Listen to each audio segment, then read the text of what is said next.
હતા?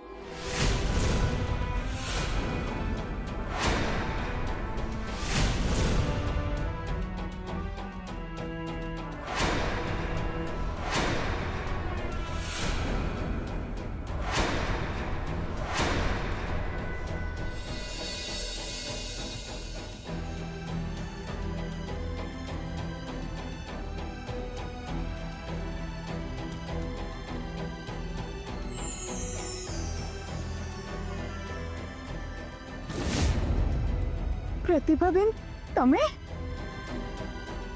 લાગે છે બાપાએ આપણું સંકટ દૂર કરી નાખ્યું. એટલે જ તો એમણે પ્રતિભાબેનને મોકલ્યા છે. ગણપતિ બાપા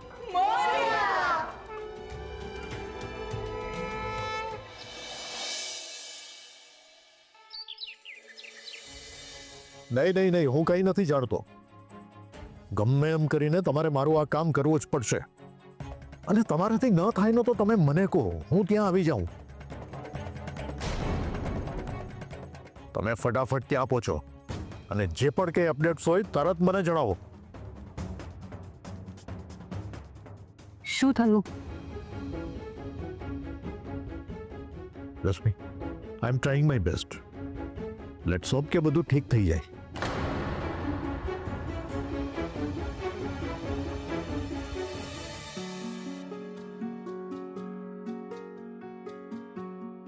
ગણપતિ બાપાનું વિસર્જન સારી રીતે થઈ ગયું? હા અંકલ, થોડી ભીડ હતી પણ બધું શાંતિથી પતી ગયું. સાંભળો, આપણે જે વિશે ચર્ચા કરી હતી એ હું બધાને જણાવી દઉં? હા, બિલકુલ કહી દે ને. અમે આપણી પાસે સમય ઓછો છે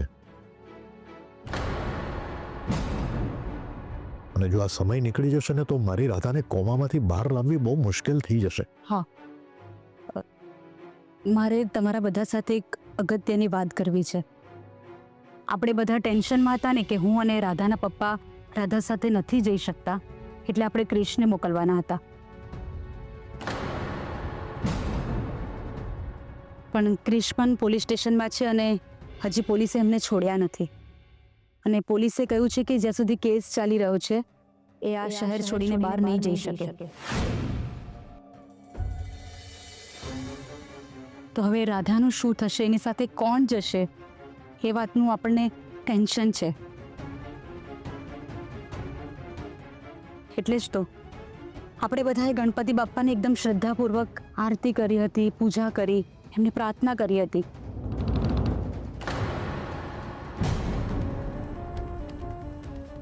ગણપતિ બાપ્પાએ આપણા બધાની પ્રાર્થના સાંભળી લીધી છે.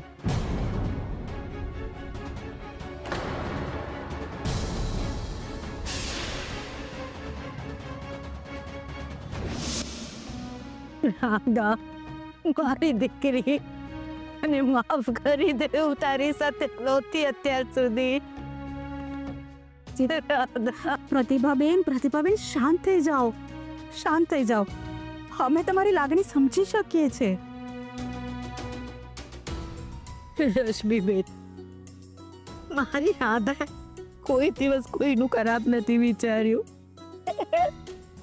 હંમેશા બધાની મદદ કરી છે. એને તક મળી છે ને, એને તો દુશ્મનોનું પણ સારું કર્યું છે. તમારી વાત સાચી છે પ્રતિભાબેન, પણ અત્યારે તો અમે રાધાને સાજી કરવા માટેના પ્રયત્ન માત્ર કરી રહ્યા છીએ. હા પ્રતિભાબેન, એટલે જ કદાચ અમારા ઘરમાં ગણપતિ બાપ્પાની સ્થાપના થઈ, એમની સેવા કરવાનો અમને અવસર મળ્યો. એના ફળ સ્વરૂપે ગણપતિ બાપ્પાએ તમને રાધા પાસે મોકલી આપ્યા. હું કઈ સમજી નહીં રશ્મિબેન. પ્રતિભાબેન, અમેરિકામાં એક ડોક્ટર છે. રાધાને એમની ટ્રીટમેન્ટ માટે ત્યાં લઈ જવાની છે, જેથી એ કોમામાંથી વહેલી બહાર આવી જાય.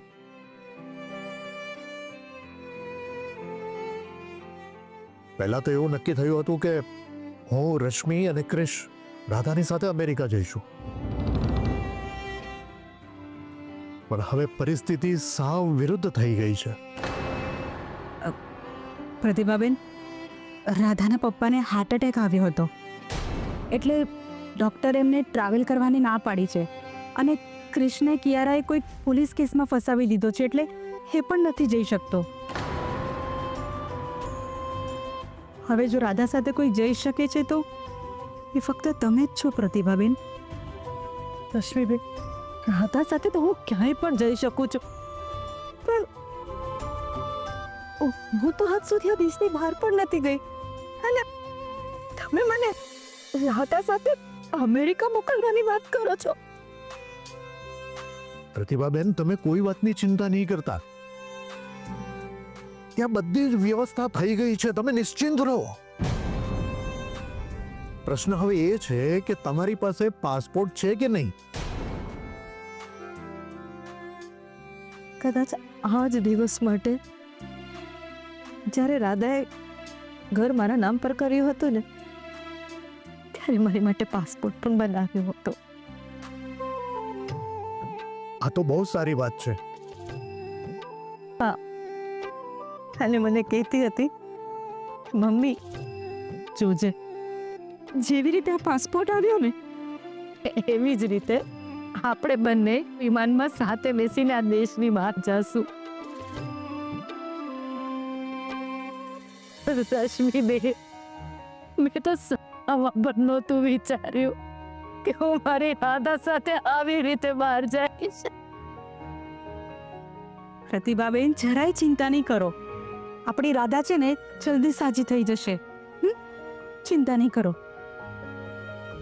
પણ આપણે વિઝાનું શું કરીશું? આજે ને આજે વિઝા કેવી રીતે આવશે? રશ્મિ, ગણપતિ બાપાએ આપણને રસ્તો ચીંધ્યો છે ને. મારા આટલા બધા પોલિટિકલ કનેક્શન છે. હું હમણાં જ ફોરેન મિનિસ્ટરને ફોન કરું છું અને એમને સમજાવું છું કે આ ઇમરજન્સી છે, મારી દીકરીના જીવનનો સવાલ છે. બધું થઈ જશે.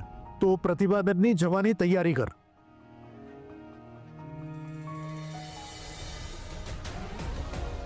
Hello, please connect me to.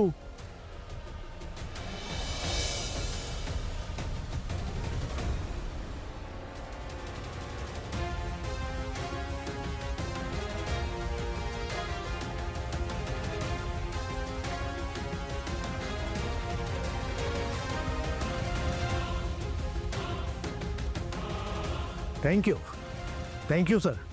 તમારો આ ઉપકાર હું ક્યારેય નહીં ભૂલું. જય હિન્દ સર. જી.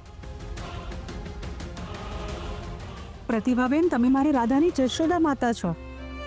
તમે રાધા સાથે જાઓ છો એ વાતની મને ધરપત છે. તમે રાધાને સાજી કરીને જ પાછી લાવશો અને કદાચ તમે અમારા કરતાં પણ વધારે સારી રીતે રાધાની સાર સંભાળ લેશો. તમે મને એને યોગ્ય સમજી એટલે હું સમજીશ કે મારી તીર્થયાત્રા સફળ થઈ. ગણપતિ બાપા, તારો મહિમા અપરંપાર છે. એમણે આપણું સંકટ દૂર થાય એ માટે જ પ્રતિભાબેનને અહીંયા મોકલ્યા હોય એવું લાગે છે.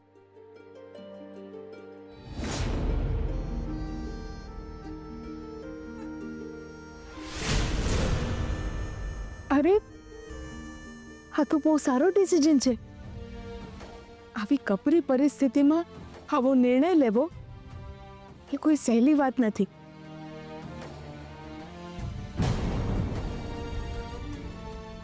આજે મને સમજાય છે કે લોકો રાજેશ પરીખને ધ ગ્રેટ આરપી કેમ કહે છે. એવું કંઈ નથી ઉર્મિલાબેન. આ તો થોડી ઓળખાણ છે તો યોગ્ય સમયે એનો ઉપયોગ કર્યો. પણ ઉર્મિલાબેન, ક્રિશ, અરે, તમે ક્રિશની ચિંતા જરાય ના કરો. કૃષ્ણ હું સમજાવી દઈશ. અત્યારે રાધાની તબિયતથી વધારે આપણા બધા માટે બીજું કંઈ જ ઇમ્પોર્ટન્ટ નથી.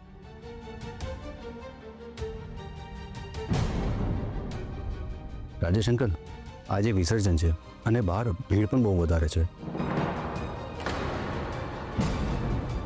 તો મને એવું લાગે છે કે રાધા અને પ્રતિભા આંટી બને એટલા વહેલા અહીંયાથી નીકળે તો સારું રહેશે, જેથી એમને પહોંચવામાં મુશ્કેલી નહીં પડે. યુ આર રાઈટ હર્ષ, આપણે મોડું નહીં કરવું જોઈએ. મિતા, તું એમ્બ્યુલન્સને ફોન કરી દે ને. હા ભાઈ. મેં અને કિયારાએ આટલા બધા પ્રયત્નો કર્યા તે છતાં પણ આ લોકો રાધાને અમેરિકા મોકલવામાં સફળ રહ્યા. હવે શું કરું? હલો,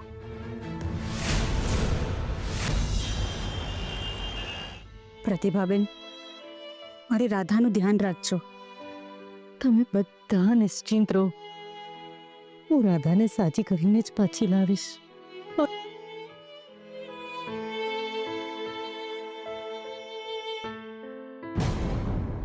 ઇન્સ્પેક્ટર સાહેબ પ્લીઝ મારી વાત સમજવાનો પ્રયત્ન કરો. મારી વાઈફના જીવન મરણનો પ્રશ્ન છે. પ્લીઝ મને જવા દો. જો તમને એવું લાગતું હોય ને તો મારી વાઈફની ટ્રીટમેન્ટ એકવાર પતી જાય ને એના પછી જ્યારે હું પાછો આવું ને ત્યારે મને જેલમાં નાખી દેજો. પણ પ્લીઝ અત્યારે મને જવા દો. સમજો, પ્લીઝ જવા દો. અરે ઇન્સ્પેક્ટર સાહેબ પ્લીઝ, હું તમારા પગે પડું છું. પ્લીઝ મને જવા દો. પ્લીઝ જવા દો. ઇન્સ્પેક્ટર સાહેબ.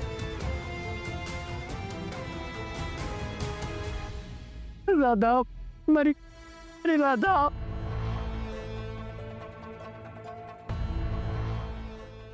શું કરું, ક્યાં જાઉં, કોને પૂછું, કઈ જ સમજાતું નથી. એ ભગવાન, કંઈક તો રસ્તો બતાવો. વીરો ચાલો,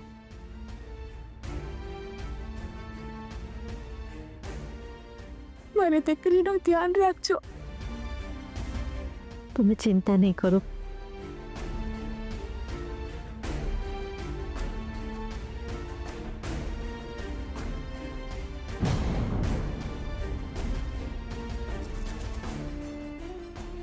ભગવાન સૌનું સારું કરશે.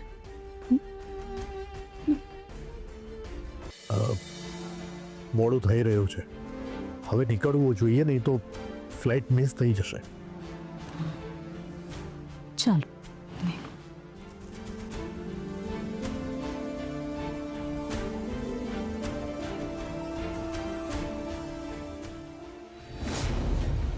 મારી એક નાનકડી ભૂલની સજા હવે રાધા ભોગવશે. કેમ હું પેલી કિયારાનો પ્લાન ન સમજી શક્યો? કેમ કેમ કેમ કે-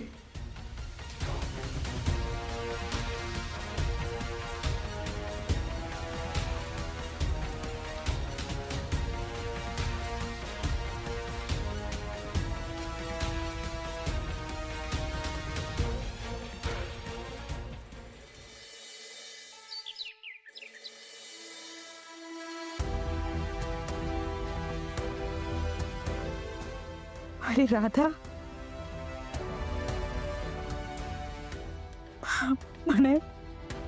મને માફ કરી દે મારી રાધા. હું તારી સાથે ના આવી શકી.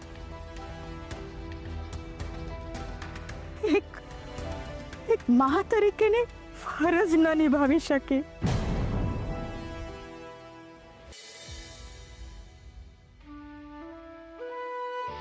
પણ હું શું કરું બેટા?